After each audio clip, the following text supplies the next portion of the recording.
bears have been roaring about the decline of houses, how it will negatively affect mortgage, loan, credit business. Don't you think that you would have seen many people walking away from loans if this was the case? Don't you think you would see a huge number of defaults? People just saying that I'm not paying my MasterCard bill, I'm not paying my Bank of America bill, I'm not going to be able to pay my mortgage bill? Don't you think you'd say that? Don't you see little businesses walking away from loans? Wouldn't you see all this? You haven't.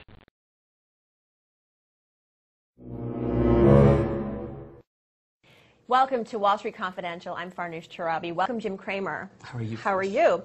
I was on StockPicker this morning. Somebody wrote in asking you, Jim, with subprime ratings agencies getting ready to potentially downgrade a lot of the subprime debt and mortgage-backed securities, who is going to hurt the most? Okay. The guy's looking who to short right now. Right, and I think that you have to go right after whether it be the Fremont Generals or the actual home builders that have historically used this kind of, whose customers have used this kind of so-so financing. I'm calling so-so because not everybody's poor. Fannie Mae, by the way, goes after middle-class people who can pay, and people can pay. The defaults here have largely been from people who are flipping or buying homes with the idea of a quick turn, buying homes, taking out a home equity line, and then selling. Why do I know that? Because do you know that the mortgage, these people who are fly-by-night mortgage guys are more willing to default on their mortgage than their credit card. Mm-hmm. That's from mortgage information from the clearinghouse. Why that is, candidly, is they don't really live in the house. That's why, so they have to walk away from the house.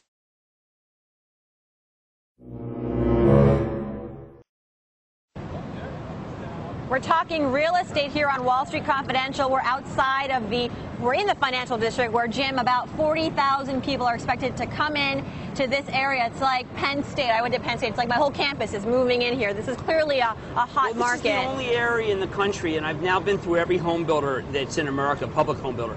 This is the only area in the country, this square mile, where real estate's up year over year, which is really rather remarkable. It's down year over year everywhere else. The big issue, by the way, is the 2 and 20. You're going to be hearing 2 and 28. You're going to be hearing a lot about this. The first 2 years, low interest rates and no interest rate, mostly undocumented.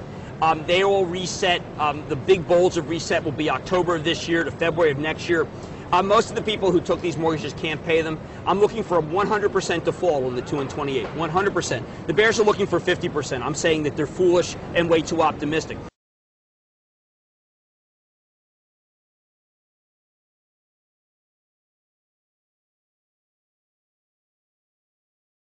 Are, I think almost everything that was written from May of 2006 until the end of the year is worthless. Speaking of where... by the way, I'm not distinguishing anymore between subprime and prime. Okay. That's a meaningless distinction. When your house drops 20% in value, then it doesn't matter whether you're subprime or prime. It's better to walk away, even if you're wealthy, because you don't want to lose your credit card and you don't want to lose your car. Your house is the one thing that's fungible. It's smart to walk away. See, what's happened is the economic decision now weighs on walking away from your home. It's actually a good thing. Now, I know that sounds a little bit counterintuitive, but if your home declines 20% in value, it's really important to sell. The only guy who's writing honest about it is Moody's, Moody's.com, but I also find that duplicitous because Moody's was so far behind the curve on the mortgages. Now they're suddenly going the other way. I think it's kind of like facetious. You're someone who invests in real estate a lot. No, I've sold all my